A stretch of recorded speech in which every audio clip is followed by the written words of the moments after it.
Cold start check tayo. So, malamig pa siya. Ayan. So, yun yung tunog niya pag cold start. Tapos ang bagal niya pa, ayaw niyang bilisan. Ano, binabagalan niya pa.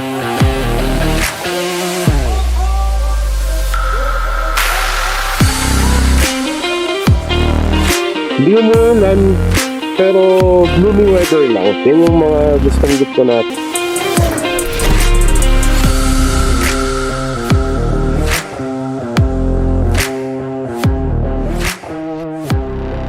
Yo, what's up guys? Welcome back to my channel. Ayun, so kahapon nagpakabit tayo ng pipe Bomex. And subukan natin today kung kamusta yung performance nito. Tapos samahan nyo rin ako. Pupunta tayo ng Gabaldon, Nueva Ecija. Cold start check tayo. So malamig pa siya. Check natin, cold start.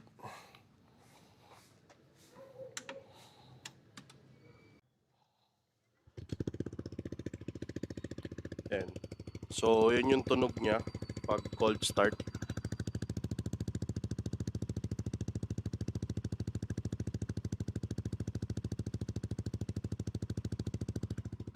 Kapitbahay check.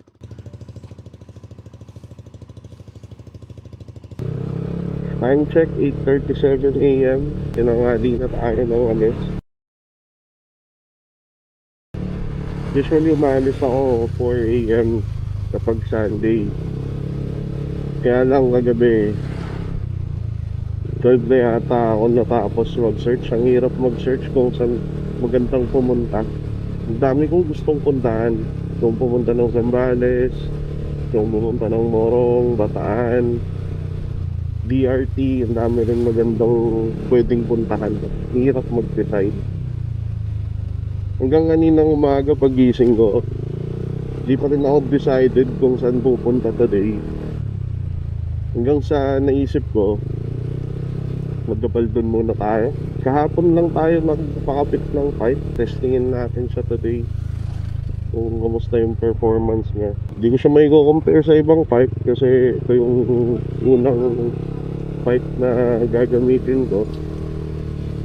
Pero so far satisfied naman ako.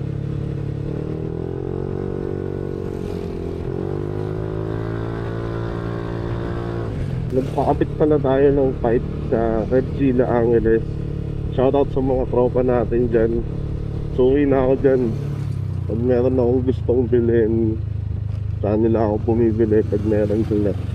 Sayang lang hindi na available yung MTL sa kanila eh. Hindi na daw sila nagkakabit ng mga ceiling side. Pero kung nagkakabit sila, kahit saan nila pa rin ako papakabit eh. Gandang bumili sa kanila kasi ang dami ng malilibre. Bibigay sila ng shampoo, ng pang car wash, tapos yung pang spray, helmet. Tapos pag may sticker kanila, time may helmet cleaning.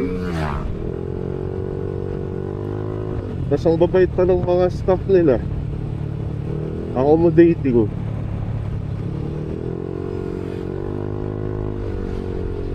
Saglit lang dinabit. Siguro wala mang mga 15 minutes na ikabit na nila yung pipe. No need reset na daw. At saka no need remark. Sabi sa akin yung technician na nagkabit ng pipe. Pero optional pa rin. Kung gusto mong ipa-remark, pwede naman. Pero ako hindi ko na pina-remark. Siguro sa mga susunod na linggo or buwan, pagka pa full CVT set na tayo, ito na lang ako magpaparebat kung kailangan. Depende sa advice sa atin kung mga tropa.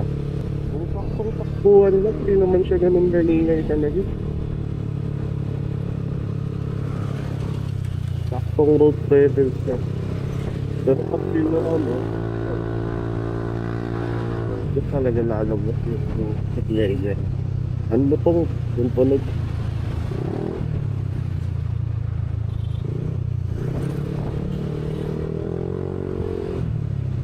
Sanitized customer na naman.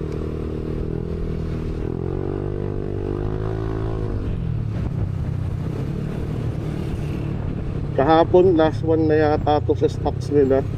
Buti umabot pa ako. Dapat hindi naman pipe yung ipapabit ko. MDL sana. Naghahanap ako kahapon ng MDL. Kaya lang, wala akong mahanap na cellular X7 dito sa Pampanga. Yun kasi yung gusto ko. Makakabili ka online. Pero gusto ko kasi yung dito lang bibili para makikita ako talaga. May nakita ako, Motovol kasi na single valve. Kasing laki siya nung Senlo M5. Okay na rin sana sa akin yun kasi malaki naman yung valve bagay dito sa dash guard natin. Kaya lang ang problema, yung magkakabit. Diyan pala ako nakahanap kay Sir Jack Moto Supply sa Balibago, Angeles. Yung Motovol na mini driving light. Kaya lang ang problema, yung trusted mechanic nila naka-close. Tinatawagan ko, hindi rin sumasagot. So wala akong choice, hindi magantay na lang muna siguro ng next week bago makapagpakabit ng mini driving light. Kaya inuna ko na muna tong part. Diba last vlog sabi ko gusto ko yung basic, yung tunog. Mukhang hindi pa ito yung tunog na hinahanap ko. Tapos napanood ko si Idol Madara Moto kasi may bagong video siya, yung JVT V3. Yun yung gamit niya ngayon. Ang lutong din ng tunog, yung ganda. So dun sa JVT V3 kasi ano na ako dun familiar na ako sa tunog niya kasi si Kuya Renz yung kasama natin ng last vlog, naka JVT V3 yun. So sabi ni Madara Moto, yung RS8 na red lock, yun daw, ano daw yun, basic daw yung tunog nun kasi yun din yung gamit niya dati. Napanood ko din yung video niya dun eh. So di natin alam in the future, baka magpalit tayo. Kaya hindi rin ako nagpa-remap kasi may napanood din ako sa YouTube. Sabi nila pinuputasan daw yung ECU.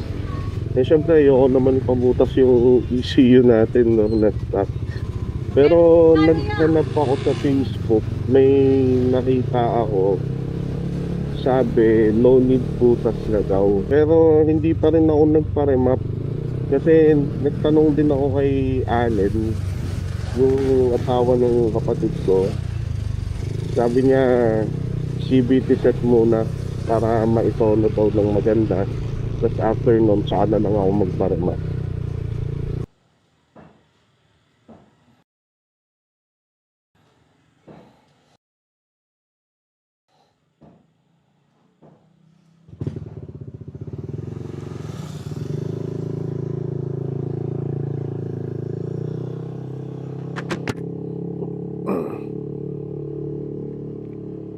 Hindi ko alam kung saan tayo pinadaan nito ni Google Maps eh. First time kong pumasok dito sa skinita na to, ang liit.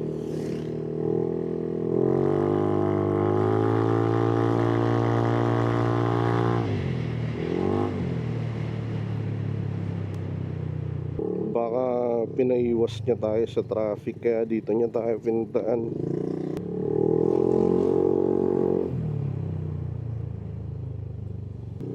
Okay. Pinaiwas niya nga lang tayo dun sa traffic sa may intersection ng Magalang. Ayun yung McDo, nakikita ko. Nadaan niya tayo dito sa may looban. Nanguhuli ba ng nakapipe yung police, guys? Tapos ang bagal niya pa, ayaw niyang bilisan. Pag in-overtaken ko to, bubulahaw tong pipe ko, patay tayo dyan. Testingin kaya natin. No! God, please, no! No! Kasi sabi naman nung Revzilla, approved by LTO naman daw tong BOMX. Testingin natin. Dapat pala dala ko yung stock pipe. Hello, binabagalan nyo pa. Inaantay niya yata akong umovertake sa kanya. Okay, liliko na tayo dito. Putik, liliko din siya.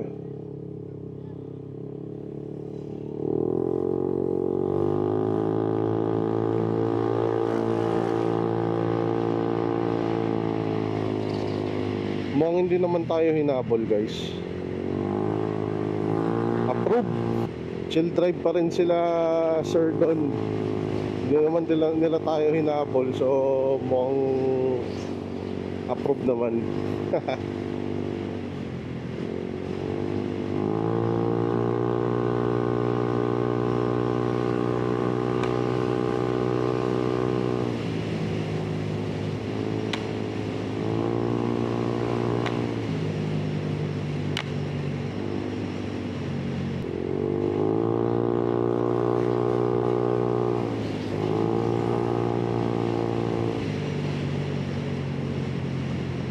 Kahapon, after ko magpalagay nitong pipe, nagpakarwash ako. Tapos pagpatay ko ng makina, umuusok yung tambucho. Kinabahan ako. Pero normal lang daw pala yun, kasi sinusunog niya pa yung fiber sa loob. Tapos napansin ko, amoy ano din siya eh, parang mainit.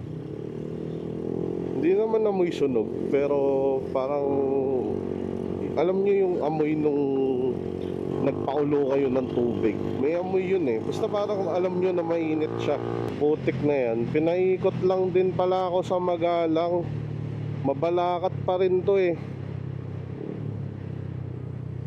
Nasa Balibago na ako to kanina eh. Pinabalik pa ako nito ni Google Maps.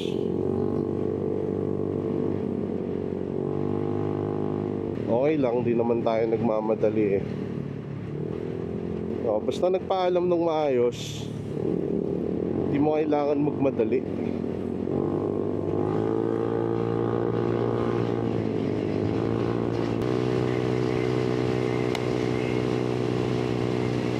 Pagdating sa power niya, parang nadagdagan naman ng mga 2.46%. Na joke lang. Ramdam ko merong nadagdag sa power niya, pero konting-konti lang.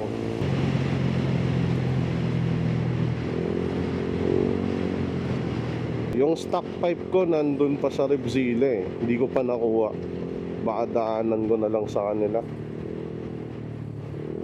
Itatago ko pa rin yung stock pipe para in case na may kailangan tayong puntahan na hindi pwede yung maingay, pwede pa rin natin siyang ipalit.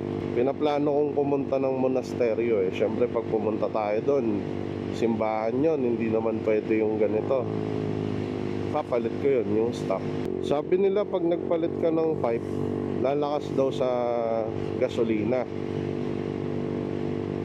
Hindi ko alam kung totoo, pero sa sasakyan kasi, pag nagpalit ka ng muffler, hindi naman nakakalakas sa gasolina yun eh. Ewan ko lang sa motor. Lumalakas lang sa gasolina yung muffler pag nagpalit ka ng muffler ng sasakyan, kasi bomba ka ng bomba. Pero kung normal driving situation lang, hindi naman lalakas sa gasolina yon. Sa motor ba guys, ganun din? Or legit na lalakas sa gasolina pag nagpalit ka ng pipe? Conception na yata ito, o Magalang, Pampanga pa din. Napakaganda dito sa kalsadang dinadaanan natin ngayon. Kaya lang di ko kabisado to. First time kong dumaan dito.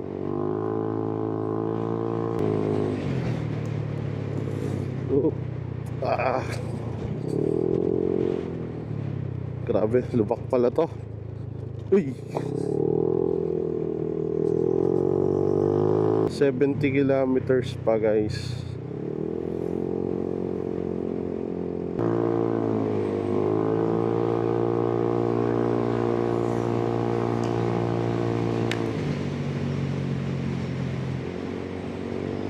Update pala dito sa NMAX natin guys. Odo niya is 1,550 kilometers na.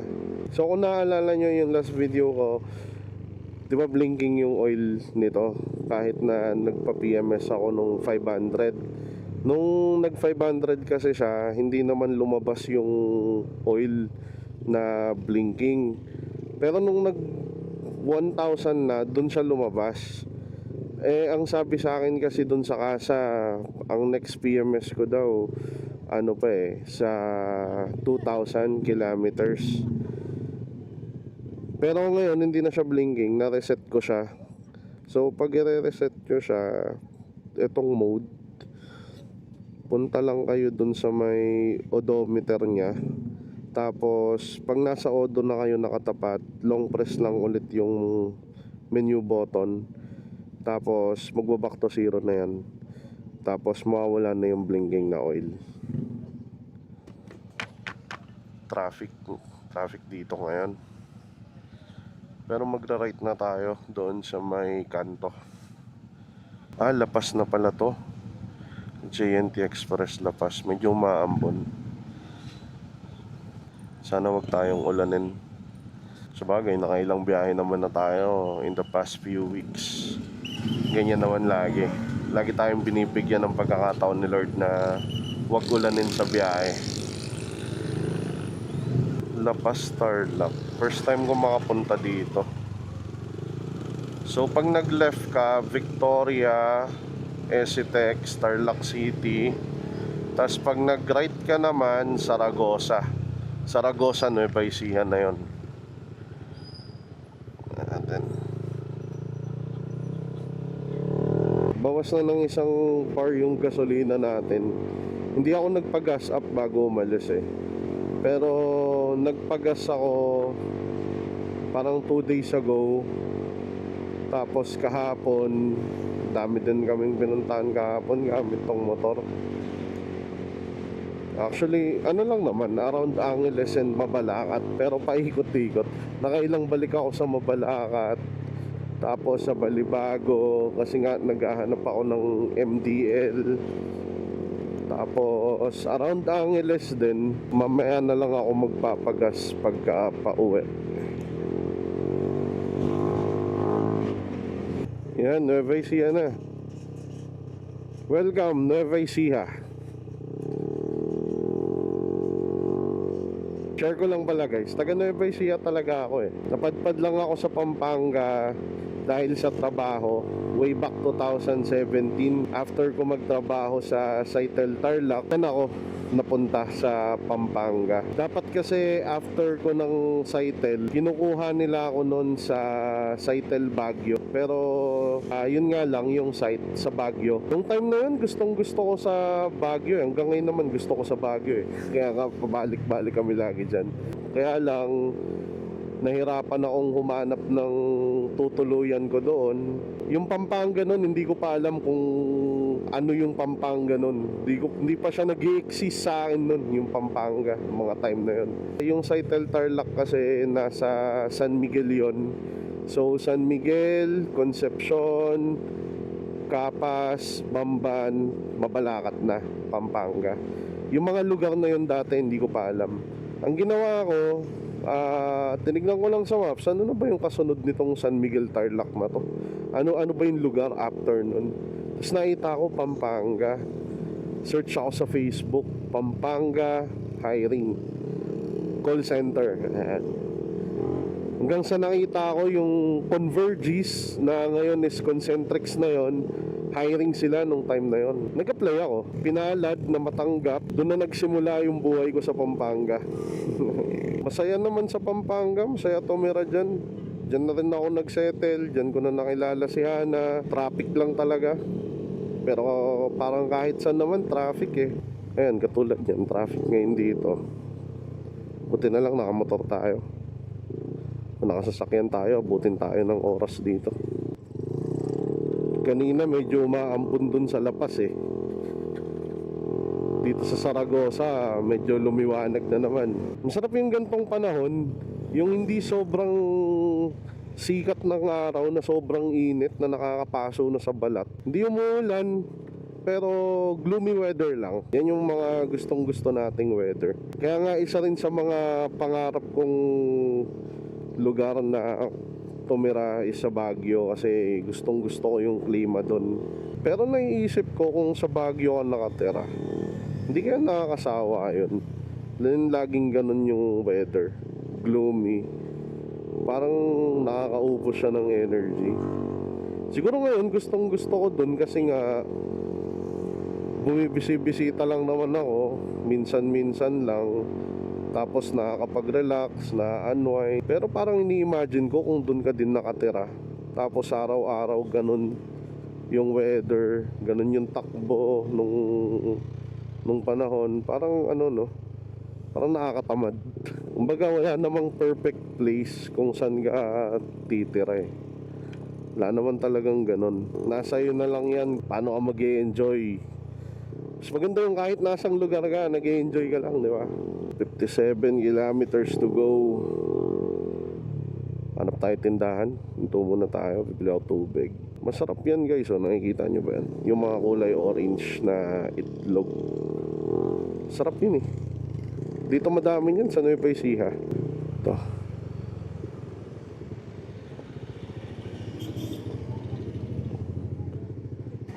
Bili muna tayong tubig tapos stretching. Oh, alam nyo na guys, syempre center stand. Stopover muna tayo dito guys. Ang sakit na ng likod ko. 50 kilometers. Parang kanina pa 50 kilometers tong Google Maps. Hindi nagbabago. Hindi ko alam kung nasaan na tayo banda dito sa Nueva Ecija, pero medyo bumpy yung dinadaanan nating kalsada. Yung probinsya ng Nueva Ecija kompleto rin eh, no? Meron malapit sa dagat, malapit sa mga bundok, ang daming falls. Kumbaga kung nature trip yung hanap mo, dito sa Nueva Ecija kompleto. Santa Rosa, Nueva Ecija. Santa Rosa na pala to guys. Nandito tayo sa bayan ng Santa Rosa. Parang ito yata yung pinaka ano nila, market. Kaya medyo nag-slow down yung traffic. Okay, kaya pala traffic kasi may ganito. Ano bang tawag dyan? Pison? Yung pang patag ng kalsada. Grabe, alikabok.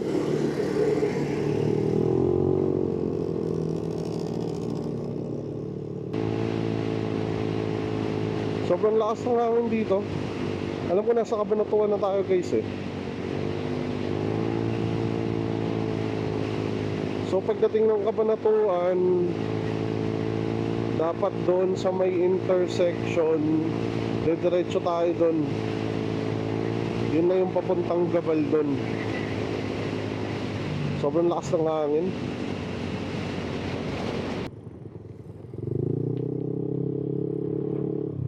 Ang dami na rin palang ginawang mga flyover dito sa Nueva Ecija.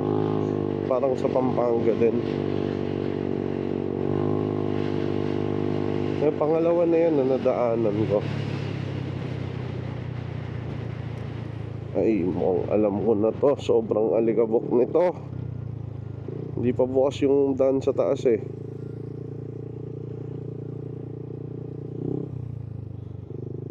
GG na naman tayo sa alikabok guys.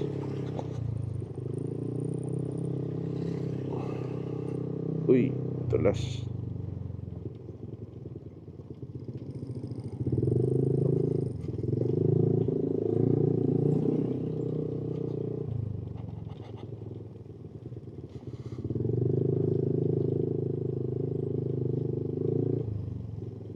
Madulas, maalikabok.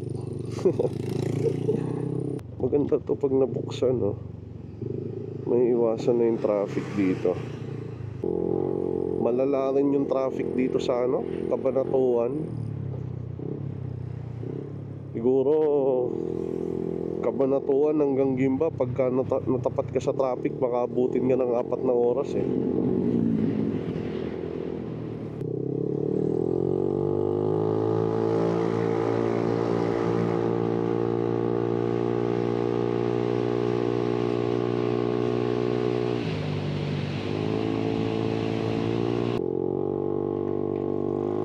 Alright, 23 kilometers na lang. Nandun na tayo sa Gabaldon, Nueva Ecija.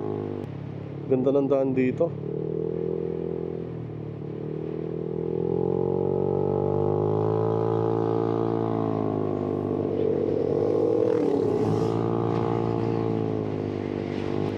Welcome to Palayan City.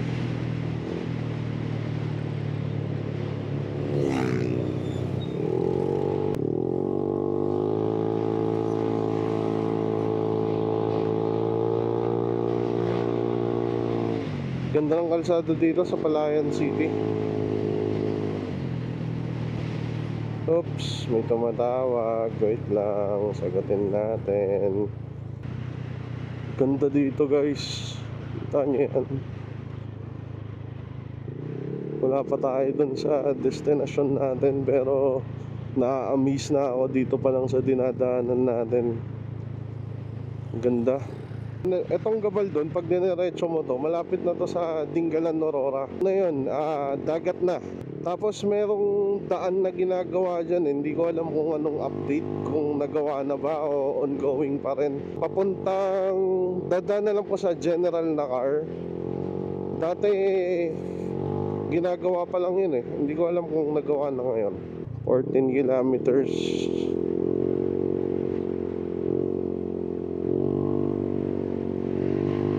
Lapit na natin sa bundok. Welcome to Laur, Nueva Ecija.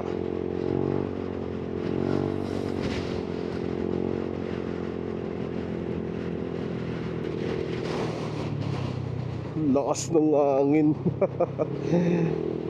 Grabe.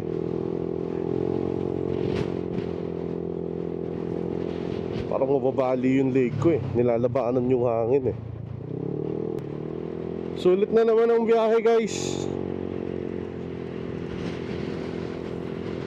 Yung sinasabi ko, di ba?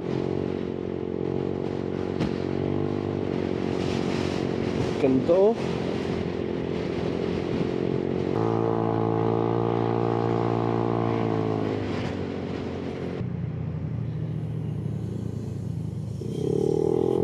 Gabaldon, Nueva Ecija. Wow.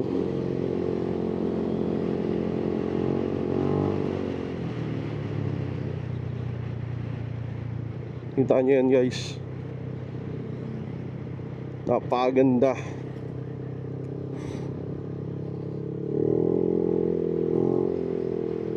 Bungabon papunta doon. Dito yung Gabaldon. Okay.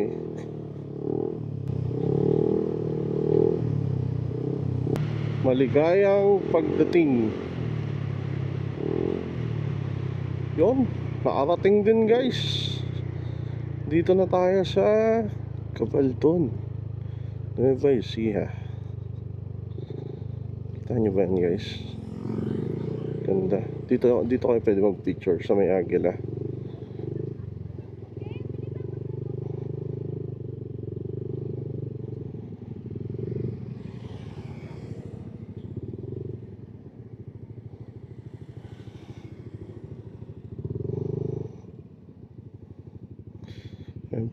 Pag diniretso nyo tong daan na to, papuntang ano yan, Tinggalan. Alright guys, nakarating din tayo dito sa Gabaldon. Nagpalipad ako ng drone kanina.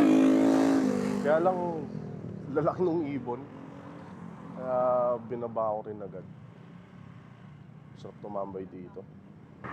Simula kanina nung umalis tayo ng Pampanga ng pagdating dito, gloomy weather talaga.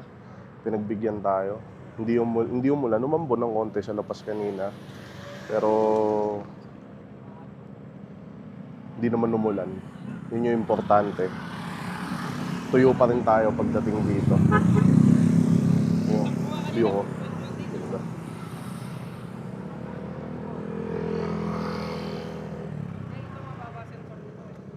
Doon banda, papunta na ng Dingalan, Aurora yan eh. Medyo madilim yung ano doon, yung langit. Lagi namang umuulan dyan. Pag pupunta kang Dingalan ng Aurora, lagi umuulan dyan. Tambay lang tayo saglit dito, i-feel natin yung lugar para makapag-relax, makapag-unwind, para ready ulit tayo next week. Ganda dito. Ang lalaki ng ibon. Talagang dadagitin nila yung drone. Yung mga kulay itim, tambay lang, tamang tambay lang. Hanggang ngayon, wala pa rin camping chair.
So tumambay lang tayo saglit dito guys. In-appreciate lang natin yung paligid, yung view. Masabi ko na na-unwind na ako kahit papaano. Biyahe na ulit tayo.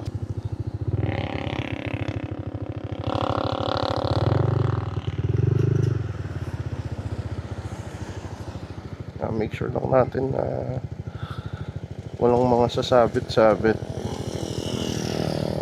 Itong wires na to. Let's go.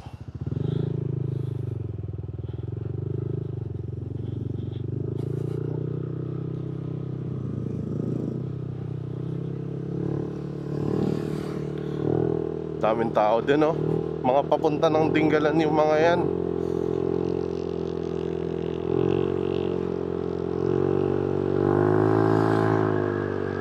Kahit kami dati ganyan ginagawa namin, pag pupunta kami ng Dingalan, talagang hihinto kami dito sa Gabaldon.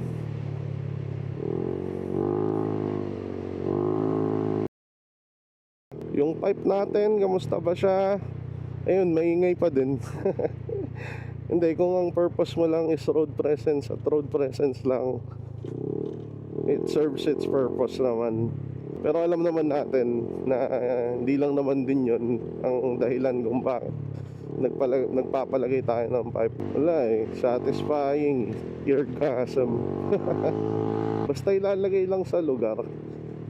Piliin mo yung pipe na yung pasado sa standard. Kahit pasado sa standard yan guys, ano pa rin, ilulugar pa rin natin.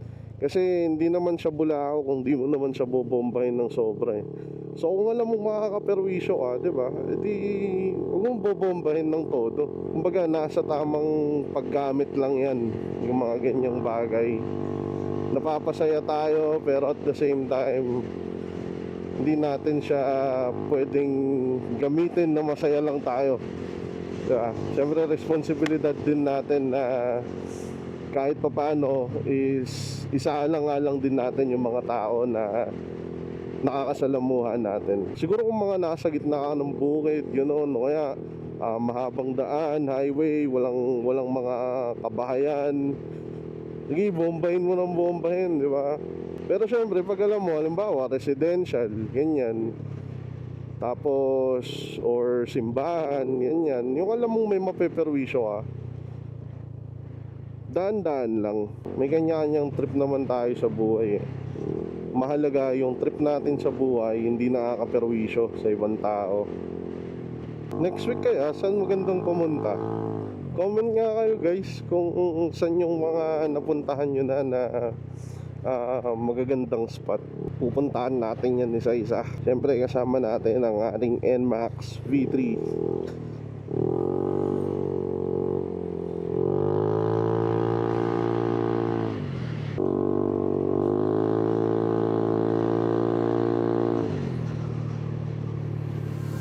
Hanggang dito na lang muna guys. Thank you so much sa pagsama sa akin sa adventure to today dito sa Gabaldon, Nueva Ecija.